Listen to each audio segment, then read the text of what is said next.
പുളിമൂട് എവിടെയാ? നമ്മളറിയോ? ഇപ്പൊ നേരിട്ട് അറിയോ? എനിക്കറിയാം. ഞാന് ആര്?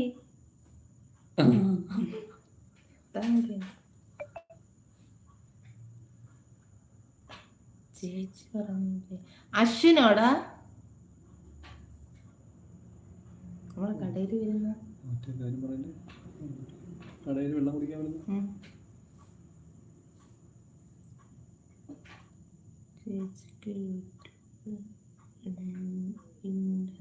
ഉണ്ടെന്നോ? മറ്റേ കൊച്ചാണോ? ആ പെങ്കൊച്ചാണ് +10 പഠിക്കുന്ന. എത്ര പഠിക്കുന്ന? എത്ര പഠിക്കുന്ന ഗേൾസ്? ഇപ്പൊ മനസ്സിലായേ. ഗേൾസ് പഠിക്കണം. രാവിലെ കടയിൽ വന്നില്ലേ? രാവിലെ കടയിൽ വന്നതല്ലേ? ഞാനും ഉണ്ടായിരുന്നില്ല. അത് തന്നെ.